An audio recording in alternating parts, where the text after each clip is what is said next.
Hey, this is Professor Game, where we interview successful practitioners of games, gamification, and game thinking who bring us the best of their experience to get ideas, insights, and inspiration that help us in the process of multiplying engagement and loyalty. I'm Rob Alvarez. I'm a consultant and founder of the Professor Game and Professor of Gamification and Games-Based Solutions at IE Business School, EFMD, EBS University, and other places around the world.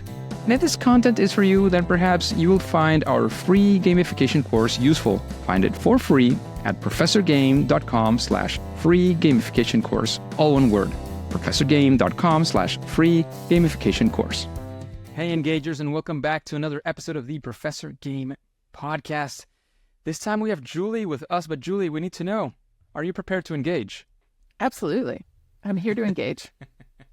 Let's do this. We have Julie Dirksen. Is that a good pronunciation? That's great. Julie Dirksen is the author of the books Design for How People Learn and Talk to the Elephant, Design Learning for Behavior Change. She's a learning strategy consultant with a focus on incorporating behavioral science into learning interventions. Her MS degree is in Instructional Systems Technology from Indiana University, and she's been an adjunct faculty member at the Minneapolis College of Art and Design and is a Learning Guild Guildmaster. She's happiest when she gets to learning something new, and you can find her at usablelearning.com. Julie, I'm guessing that we said plenty of things there. Is there anything that we're missing that we should know before we dive into the first questions? I am a big learning nerd, but I do actually really also love the game design and how that can apply to learning environments and things like that too. So if we want to have a conversation about why Plants vs. Zombies is a masterful flow experience for learning development, and totally do that. So engagers, you definitely know from the intro, from what she just said as well, why we have Julie with us today. She has a lot of stuff to geek around, just as we do. So Julie, what are you doing nowadays? If we were to hang around with you for a day, for a week, a month, whatever you want to describe, what would it look like? What would it feel like to be Julie Dirksen these days? Yeah, well, so learning design is an interesting area because almost everybody comes to it through maybe domain knowledge or just happenstance. Very few people are like, I think my career choice when I'm 12 years old is I'm going to be an instructional designer. Like, nobody says that. And most people don't even know that it's a thing. But what happens is, I mostly deal with workplace and adult learning. I don't really do anything with school-age kids. But in workplace or adult learning, somebody's like, hey, you're a good customer service rep. We're going to let you train the other customer service reps. Mm-hmm. And then all of a sudden you're a trainer and not a customer service rep anymore. And lots of people wind up teaching things because they know their subject well. And what that means is they know their topic really, really well, but they don't necessarily know how to explain it to people, or they don't necessarily know how to build a whole learning experience around it. So most of what I'm doing now, this is how I started. I was a good data entry clerk, and they said, hey, do you want to train the other data entry clerks? This is now 30 years ago, something like that. Wow. So anyway, I got interested in this, and I was like, learning technology is really interesting. How do we create good learning experiences? How do we create learning experiences that are really effective at helping people with behavior change? All of those kinds of questions. So now I spend most of my time kind of doing that. I still do some consulting work where I actually do some curriculum design and create learning experiences for people. I was just talking about financial literacy today, and how do you help people, save money and make better financial decisions and things like that. But a lot of what I'm doing actually is like workshops or talks or things like that to help this audience of new people who are like, hey, I just got handed this task of creating a learning design, because I was a web designer, or I was a software programmer, or I was, I was a bank teller, whatever it is. How do I create good learning design for other people? And so I help people with that, and I do a lot of workshops and I do a lot of talks and kind of help people understand, well, here are the things you really want to think about if you're creating good learning experiences. Cool.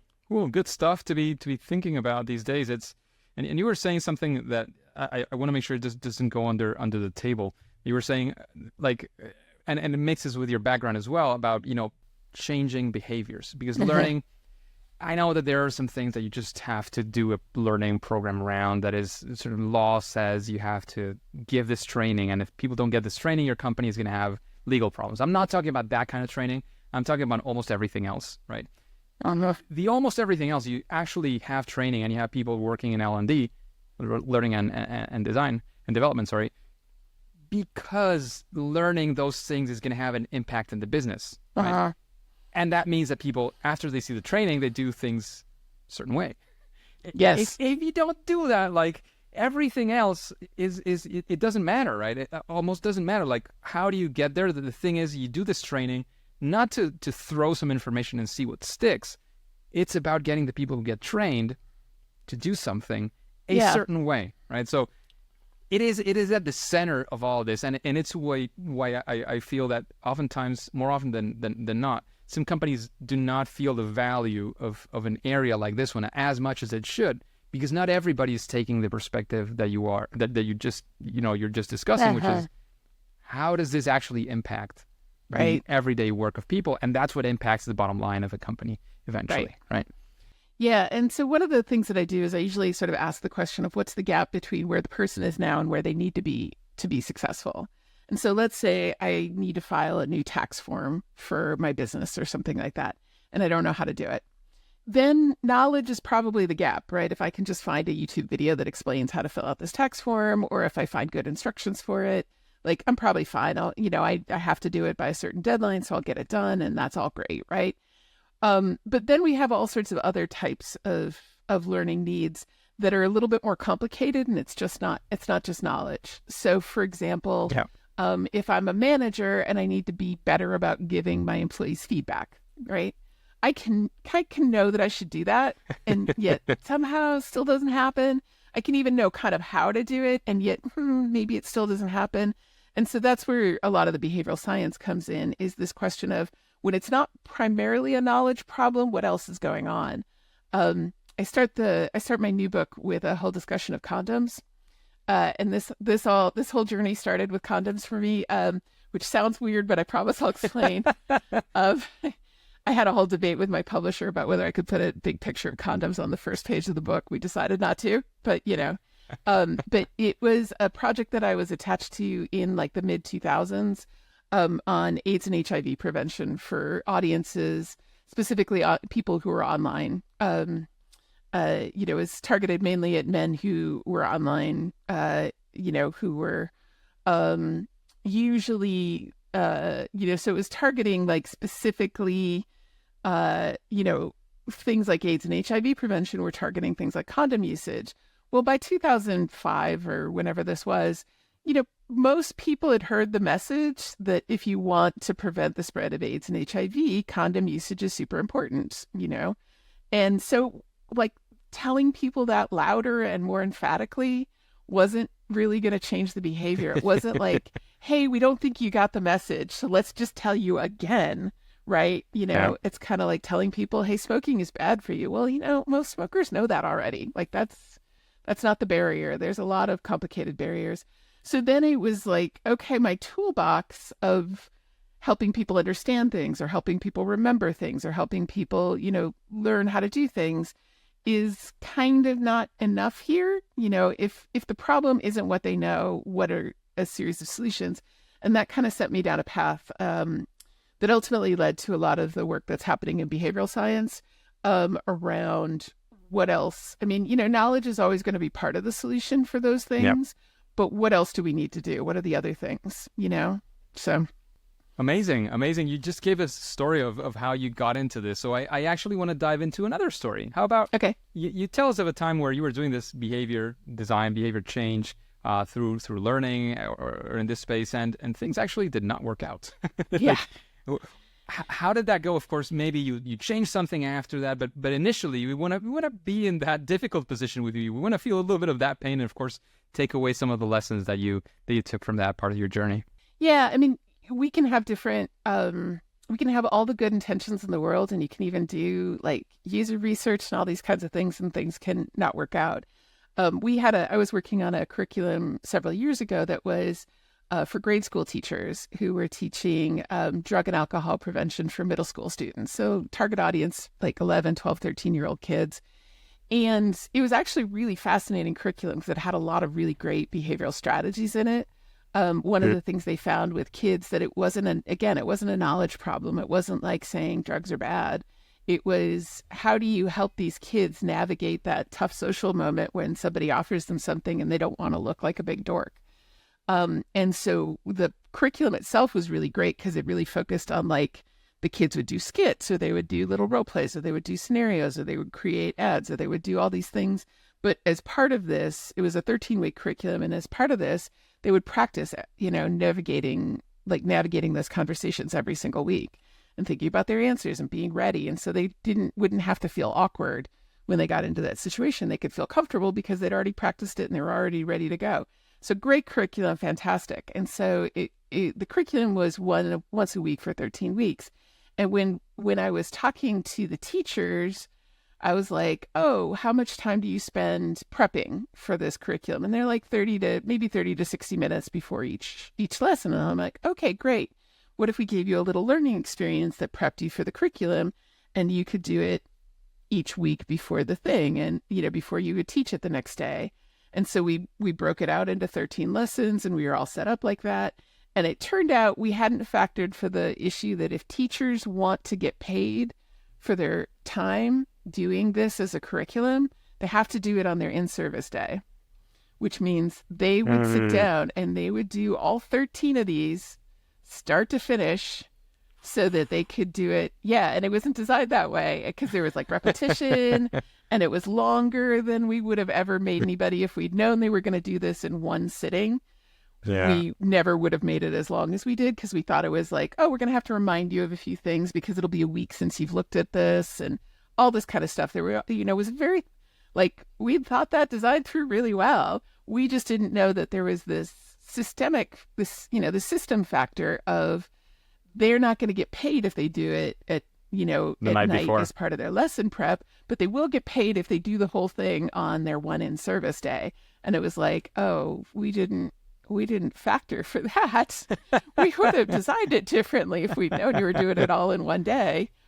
And so, and I'd gone to some of the in-person classes and I talked to teachers and I thought that I had done my user research and figured this stuff out. And somehow I didn't know to ask this question, but that's what happens when you don't understand all the factors that are going to influence the people in your audience. So I was about to ask, what would you have done differently? But at least from my perspective, I hear you saying this. And the thing is, you don't know it, you don't know, right? And the thing is, you literally tested it out with a live audience, right? And some things did not work out. I'm sure other things did work out. But what you could do is, maybe if you had to change it, next year you would do it just differently, right? You would account for this so that people, when they were preparing for this, they would have these 13 hours or whatever amount of time they're investing in this whole thing. It would happen differently. But I don't know, is there, when I say this, do you cringe and you say, oh, well, actually I would have done this other thing? I don't know, what's your reaction to that? I think, we would have had to talk to the client and find out. This is when I was working for an agency, and we would have had to talk to the client and go, okay, how do we want to handle this, right? Do we want a shorter version for people who have to do it kind of an all-in sitting? Do we want to have both options? Do we want to have a short version they can do on their in-service day and then really small, lessons just to prep people on key ideas beforehand? But we would really want to look at what is going to work for this audience. And, the client I was working with knew this audience really well and they understood a lot about him and they didn't flag it either. So, I'm not sure if we could have asked the right question, although I think the thing that we weren't doing is we were doing user interviews to involve them in design. But if we had had a current teacher in the design process, because we had teachers in the design process, but they were all people who had been teachers in the past. And so they were a little bit more expert in things like that. And so one of the big strategies that you see more and more of is this kind of co-design with your audience, where you bring people from your audience into the room and have the design conversations, not just interviewing them outside, but actually involving them in the design conversation. And I think that might have been a strategy that could have could have helped us Co-design. identify Love it. this earlier. So Involving the actual people who are actually going to be doing this stuff is something that, it's easy to dismiss as well. It's like, but they don't know what they don't know, and like there's many reasons to dismiss it. But as you're highlighting right now, it's also a key thing that can bring and flag up new things, bring up new perspectives. When I talk about, I have a class where I talk about product management. Completely, it sounds very unrelated to some of my operations students. And one of the things that we talk about is when you have a product team, right? You think of the engineers or the coders or the developers. You think, you give them something and you sit them down so they do their stuff, and they're super valuable in that sense. Don't get me wrong, but you're only getting half the value, or probably even less, if you don't involve them in the conversation of what you're creating. Because they're also creative people. They also know their way around things. And they're also able to bring in things to the table that you otherwise would have just overlooked, right? Because you're not in the weeds every single day doing this thing, and they are, right? So again, co-design, in this case, a product team, but I think it can be a very, very powerful thing to do. But again, it's easy to overlook oftentimes.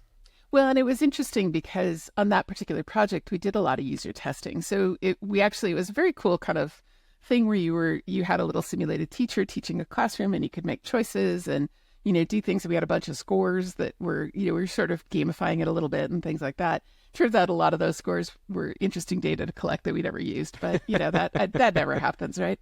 But I was doing user testing, and this was, like I said, this is also kind of the early mid 2000s. And so user testing, we didn't have Zoom, because now I'd just do it over Zoom or something. But I would actually take my laptop to some grade school where somebody, from the company knew somebody who was a grade school teacher, and sit them down and watch them use it and do that kind of user testing, right? And then I would take the results back to my team, and I'd be like, oh, we need to change this and this. And I was getting all this pushback from the developers or the graphic artists, and they're like, really? Do we really need to change that? And then when I would actually take them along on user testing or have them watch, then all of a sudden they're like, oh, we got to fix that. That's terrible. That was completely confusing. I totally see what happened. And so me kind of distilling the results of watching users and trying to explain it to my team was a little too abstract, and they were very resistant. But then as soon as they saw users actually struggling with it or having real problems with it, they were all completely on board, and they were participating in the question of how do we fix this. So it's, and obviously time instead of why, constraints, which is one of the questions that sometimes you get. Why do we fix this instead of how do we fix this? This is the important question. And you have time constraints. I can't take the developers on every single bit of user testing because it's just expensive eventually to have, and you also don't want 9 people watching a user click buttons on a screen, because that's not nerve-wracking at all. But being able to at least somewhat give them the experience of what it looks like when we're actually using it made a big, big difference. Totally. I love it. And Julie, you mentioned that you kind of gamified this a bit, and that you designed the experience, again, thinking about how to change the behaviors of the students, which were the end user, so to speak, in this case. And you trained the trainer, which are the people who were there. If you were going to create, maybe it's not about this program in particular, but any other thing, which you probably still do, as you were mentioning today, as a consultant, and you're also a speaker and workshop leader, so I'm guessing this is already, narrowed down. How do you do this? How do we do meaningful learning that changes behavior? Do we follow some steps? How do we approach this? Yeah, there's a couple things. One is whenever we're designing learning environments, we have actually 2 different kinds of motivation that we're worried about. One is their motivation to engage with the learning experience at all. So are they going to take the course, or are they going to finish it? I was talking to somebody yesterday about there was a period in the teens where MOOCs were going to change everything, the massive open online courses. MOOCs are going to change the world. Well, universities will disappear. And there's conversation right now. There's a blogger who does math education stuff, whose stuff I like a lot. His name is Dan Meyer. And he is he's expressing his frustration, I think, a lot with the rush towards AI tutors. So everybody's like, AI is going to teach everybody, teach all these kids math. And there's a video with Saul Khan from Khan Academy and his son where the AI is prompting his son through I don't know, it was like calculating the area of a triangle or something. I can't remember exactly what it was, but, and Dan Meyer's kind of skepticism around this works great. Things like Khan Academy and AI tutors and all these things. This works great for the students who are motivated enough to use these kinds of tools to help them. And when there was one study of like Khan Academy users, they looked at all the people who logged in or created accounts or did anything. And then ultimately they found that like about 5% of students that created accounts or logged in really stayed in there and actually made use of the resources. And so he's kind of like, well, that's great for that 5% of motivated learners who are really going to dig into this stuff. What are we doing to serve this other 95% of learners? And those are the ones that even register to this platform. Mm-hmm. That's a percentage, and that's a percentage of people who even register to this. They're already motivated enough to register. So yeah, right, exactly. And so, like, I don't know about you, but I signed up for a bunch of MOOCs. I created MOOCs. I have to say that. Yeah. Right. Well, and I mean, like they were clearly useful for the audiences they were useful for, which is probably a tautology, but they worked really well for people who, were well adapted to do kind of self-study environments. So they were great, it was a great tool for a bunch of people. But at the same time, when they tried to take MOOCs, Sebastian Thrum, who was the creator of Udacity, was like, he was going to save education, which, those of us who've been working in education for a while kind of like, are you really? But when they tried to take the Udacity format for remedial math students, they had a contract with, I want to say it was like San Jose State or one of the California schools.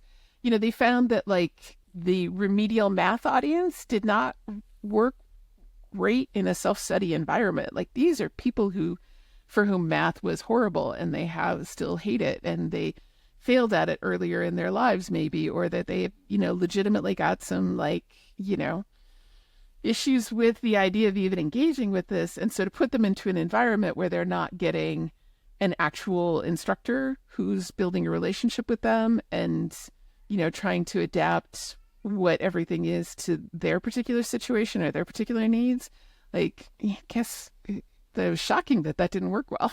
That they couldn't just take a whole bunch of remedial math students and throw them into a self-study math class. And then we're like, it didn't work very well. So, this is part of it too, right? Like this is how does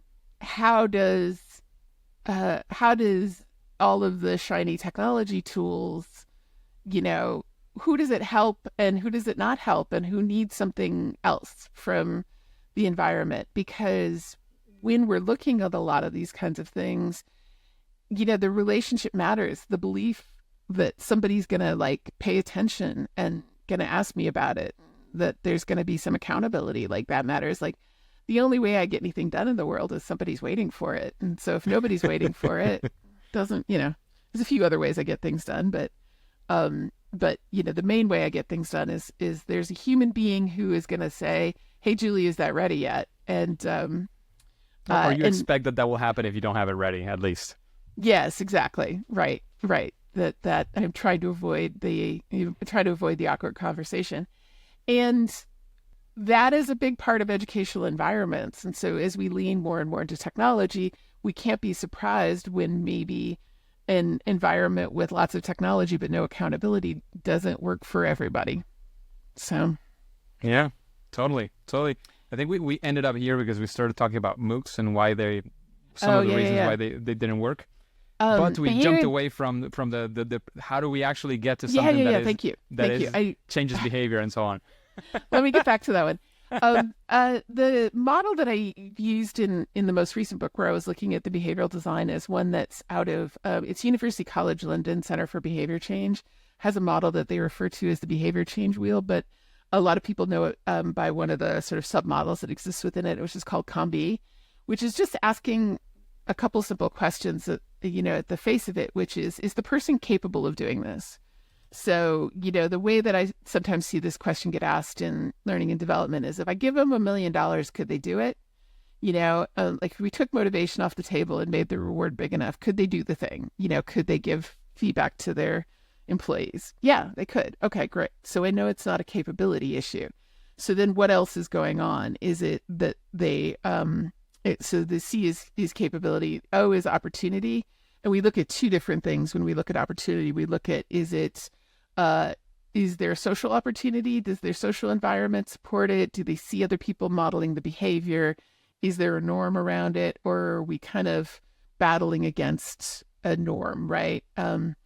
So, if I say you need to report safety incidents on construction sites, but if you report safety incidents on construction sites, you slow down work, or you're, telling on people and they get mad at you, and, or it's like, it's kind of an uncool thing to do in your social environment, then we have to deal with that. We have to figure out how do we address that norm, or how do we work within it? Can we make reporting anonymous so you don't have to worry about people being mad at you? That could be a strategy, but we need to look at the social environment and think about what supports it. And then the physical environment. So, one of the perennial challenges in healthcare training is getting people to wash their hands enough. And we all just came through the pandemic and had our own relationship with hand washing. And hand washing compliance in the US went up, I think the rough estimate is like 30% when we changed the physical layouts of things, but mostly added in the alcohol-based hand rub. So when it was soap and water in 20 seconds, it was a certain rate. And then once they added in the alcohol-based rubs, which is faster, right? We could increase our hand washing compliance. So that's not about motivation. It's not about ability. It's not about a bunch of things. That's just about making sure that there's a lot of alcohol-based hand rubs in these environments and that it's easily accessible. So can I change the environment as a way to support the behavior? And if I can, that's probably a good choice, because you're going to get bigger gains and you are trying to convince people. And then the last one's motivation. Am I motivated to do it? I know how to do it. My environment supports it, but I'm still not motivated, right? So if we look at something like saving for retirement, everybody kind of knows they should do it, but, especially if you're younger, you may not be all that motivated about it. And so whenever there's a big time delay between when you have to take the action and when you get the feedback on the action, those are typically really hard behaviors. I think every single behavior change, real chewy, difficult behavior change thing I've ever seen has delayed or absent feedback as part of it. And so one of the things they've done is that those little apps that age you up, so they'll have people age up. And there's research out of Stanford where they've done this, where they have people walk around in a virtual reality environment as kind of their retirement age self, like their 65-year-old aged up self, and see if that makes them feel more compassionate and more like it's a more pressing issue to save for retirement. The answer is kind of, yeah. They are actually more likely. That's amazing. Yeah. They're more heard likely for to being more sort of sympathetic to older people, that even people do live action role plays in some Nordic countries here in Europe. Yeah. After spending 2-3 days and people treating you like a 90-year-old or whatever, after that, people started calling their aunts and their moms and their grandparents and so on more, and they visit them more because they realize they empathize a bit more with that. But saving for retirement was something I did not expect of an experience like that one, to be honest. Yeah. A lot of times the behaviors we struggle with are because it's abstract, right? So one of my personal behavior change struggles is wearing enough sunscreen. And I know what happens. I know what, I've had some small, not super dangerous, but, some things and even so, you put on sunscreen now, but the behavior you never are oh, I didn't put on sunscreen at 2:00 on Thursday, so therefore now I have to go see the dermatologist and I have this problem. And so that's, making it feel more real to people, making it feel more tangible. There are apps where you can post your picture and you can swipe back and forth to see what the effects of 10 years of smoking will do to your skin, or, different kinds of health conditions. And you could see what, not wearing sunscreen could do to your skin to make it feel more real for people, or to make it feel more tangible. I think we struggle whenever we have to do a behavior that isn't kind of supported by our physical environment. So like if I clean my house, I have a cleaner house, right? So that behavior pays off immediately. But if I wear sunscreen, like I get a benefit from it, but it takes a really long time. And it's harder for me to like go, okay, well, if I was outside for 10 minutes without any sunscreen, what happens versus if I'm outside for 4 hours without any sunscreen, I know what happens. I get sunburned, right? But if it's like 15 minutes while I like walk the dog around the block, how much does that matter? It's hard for me to say, right? Yeah. Yeah. And you were saying that, I was thinking about going back to your previous example of hand washing, right? You don't really get the benefit. You just probably don't get sick, but you don't feel that you don't get sick. You just, as you were right before washing your hands. These are complicated behaviors. I like the idea of using these visualizations, at least for the immediate term, and then hopefully trying to get into a habit-ish or something you do often would probably help. Doing the whole let me put on some sunscreen. Yeah, because germ theory is very abstract. Like I don't think people have a trouble washing their hands when they actually have stuff on their hands. Like if they actually had, if your hands turned blue when you had bacteria on them, you would wash your hands because you're like, I can't walk around the world with blue hands. They've got to be clean, right? Yeah. But you can feel it sticky or something. Yeah, if you feel something or if you've actually gotten something on your hands that's visible, like people wash their hands in those circumstances.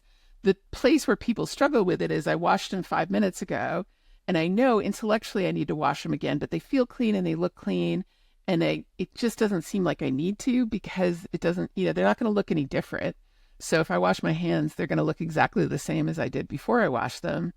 And then there's also not going to be, if I'm a healthcare provider, I am never going to know that this patient got sick because I didn't wash my hands on that day at that time, right? There's no way to draw that line because we live in a complicated world and there's a bunch of other ways that a patient could get sick. And so because one of the things I look at too is where does feedback become visible? Like, so if I'm a salesperson and you teach me a new way to do sales, I am going to see results personally, right? Like my sales are going to go up. But if I'm a healthcare person and I wash my hands, I don't ever know what the results of that are other than like intellectually, I can kind of be like, well, it should be good. Right. And so I don't see it at the system. I don't see it at the individual level. I don't get this feedback. It might be that somebody got sick on the ward and we know that there's an infection because we had a failure of hygiene or whatever it is. And so then we at least know at the group level that there's a problem, but I still don't know that it's my behavior. And we really don't know that we've got a significant problem until we're like looking at a whole system level and we're comparing the rates in our hospital versus other similar hospitals and realizing our rates are much worse or could be better or whatever, but that we're in comparison. So the more distant that feedback gets, the more difficult it is to, kind of stay focused on changing that behavior. And this is something where the game environments are really interesting because the game environments are much better than real life at providing feedback on actions. There's all these ways that games provide feedback. It could be sights and sounds and, obviously all the point systems, but it could be a result that you see or, anything like that. And I saw a statistic once where like the EA sports games had a heuristic of sorts, and I'm probably going to misquote this, but the idea is, I think, solid, where they didn't want to ever go more than like 10 seconds without the player making some kind of decision. And they didn't ever want to go more than like 2 to 3 seconds without some kind of feedback on those decisions and things like that. So you were always making decisions and getting feedback. And so these iterative cycles of, I did a thing, I used to use Diner Dash, that game. I don't know if you're familiar, but I used to use Diner Dash. Where you send the plates and people pick it up and they keep coming. You've got a little server at a restaurant, and I would show this to my class, and we count all the ways that they do feedback, and there'd be the clink of the plates, and there'd be the expressions on the faces of the customers, and there would be little hearts that came up, and there would be some points over here, and there would be like a little time thing, and all this kind of stuff. And there were like probably at least a dozen different ways that every action you took in the game got feedback. Well, you go to a learning application like an e-learning or something like that, and I said, okay, how many ways are they getting feedback? And they're like, well, when you take a quiz, you find out if it's right or wrong. And I'm like, great, because you can see the difference, right? You can see how these environments are really, like one environment's giving you constant feedback and the other one, you might get feedback every 20 minutes or so. So, so, that's part of my interest in a lot of the game environments is how are they doing feedback and how are they, kind of helping people. And we look at some of this stuff is showing up in like Fitbit apps or something, right? Is much more of this kind of gamified feedback so that because, exercise is one where like if I started exercising, an exercise program today, it might be like 2 months before I notice that physiologically I feel different, right? That's a really long time to do a behavior without any kind of positive feedback. But if my Fitbit tells me I just climbed, the Eiffel Tower in steps, that's something. That's a more immediate form of feedback that is at least kind of fun. So, looking at all of these variables when we look at behavior change helps us kind of address it. So we had capability, we had opportunity, and then motivation comes down to things like, am I motivated? What will help me be more motivated? How do we provide feedback systems for motivation? How do we provide, social examples for motivation? How do we show consequences as a form of motivation? There's a lot of strategies that we can use. But if we just kind of ask that question, then at least we're sort of hopefully answering the right problem, because a lot of times it isn't about telling people this is the right thing to do. It's about finding other ways to support or encourage the behavior. Cool. Love it. Fantastic. And Julie, we've been in this conversation for a bit already. You have a bit of the vibe of the podcast. If I told you, who would you invite to the podcast, or who would you like to listen to answering these questions in the future, a future guest for Professor Game? I'm gonna suggest Dan Meyer, the blogger that I told you about. He might be a really amazing person to have on the podcast. I don't think he identifies what he does as being gamified. I don't want to speak for him, but I suspect he might resist that description. But he has these great things around like 3-act models and kind of creating an interesting sense of need, the way that he designs math education environments, that I think might be really interesting. Sounds like a very cool person to interview for sure. And keeping up with that recommendation scheme, so to speak, right next to both of your fantastic books, what book would you recommend an audience like this, when people who are keen on using games, game design, gamification, and all these strategies to change behaviors, to think about learning in a different way?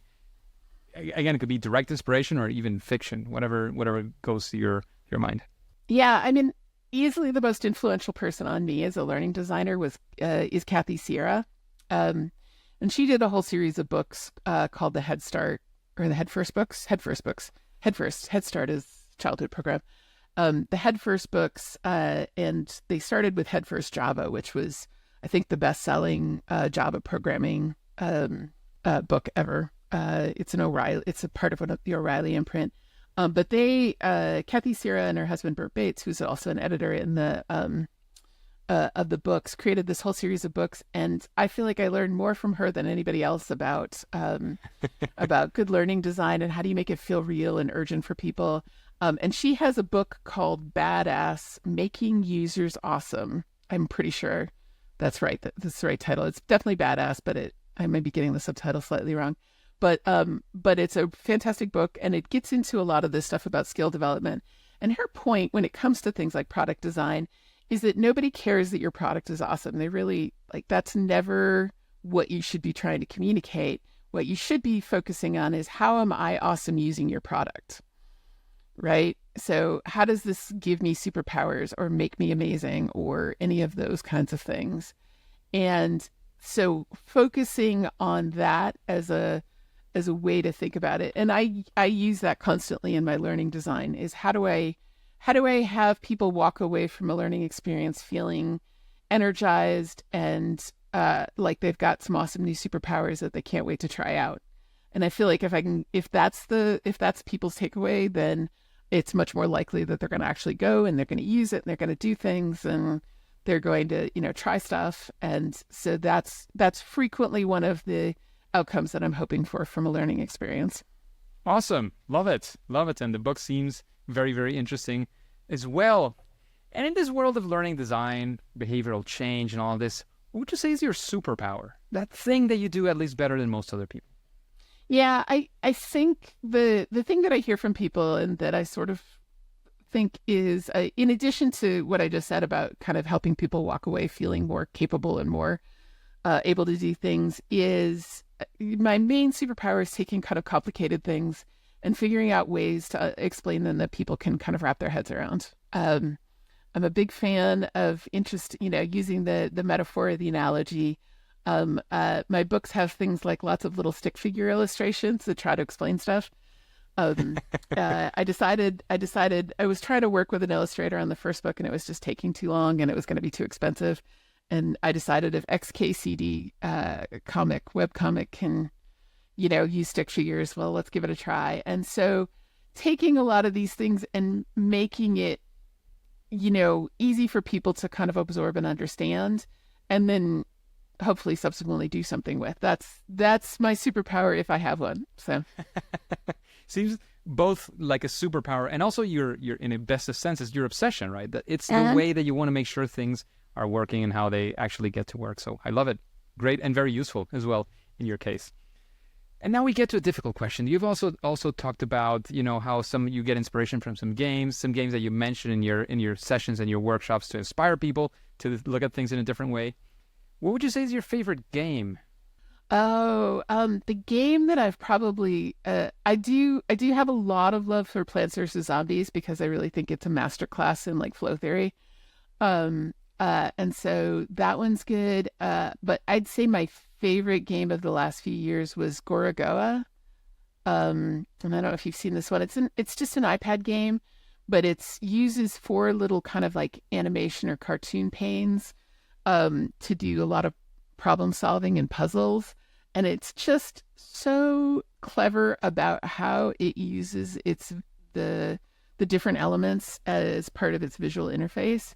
So, okay. And it's beautiful. It's a beautiful, beautiful game. And so, the whole issue of kind of different kinds of game satisfiers and that feeling when you figured out something, hard, that game is full of that like satisfaction of figuring out the hard fun or figuring out the puzzle or, things like that. So that's a stunning game that it's best the first time you play it, but I've played it a couple of times just because it's so lovely and it's so clever in the way that it does things in terms of the interface. Amazing. Sounds like a very interesting one. I honestly, maybe I look at it and I've seen something about it, but I had never heard of it before as far as I can recall at this time. Julie, it's been fantastic to have you here. Where can we find out more about you? Where do you want to lead us? If you want to lead us somewhere, you have a CTA or anything, this is a perfect time for that. Of course, any final words, any final piece of advice also. The microphone is yours. All right. Thank you. You can find me at usablelearning.com. And you can find information about both of the books. They're Designed for How People Learn is really that book for people who are like, hey, I just got handed this thing and I need to teach it to somebody else. What do I do? And then Talk to the Elephant is really this sort of like, they know what to do, but they're still not doing it. How do I fix that? Or how do I help with that? You can also find me on LinkedIn. I have a Facebook group for instructional designers that's just called Design for How People Learn. So I'm around different places. I have one e-learning course on making learning more engaging, and that's at Design Better Learning. And there will be probably more courses coming soon, but for now, that's the one that's available. Nice. Hopefully, looking forward to those courses coming out in the future as well, Julie. And thanks again for taking this time, giving us some inspiration, a little look into your world, some of the stuff that you've learned and that you've been studying and understanding and practicing for all this time. However, Julie and Engagers, as you know, at least for now and for today, it is time to say that it's game over.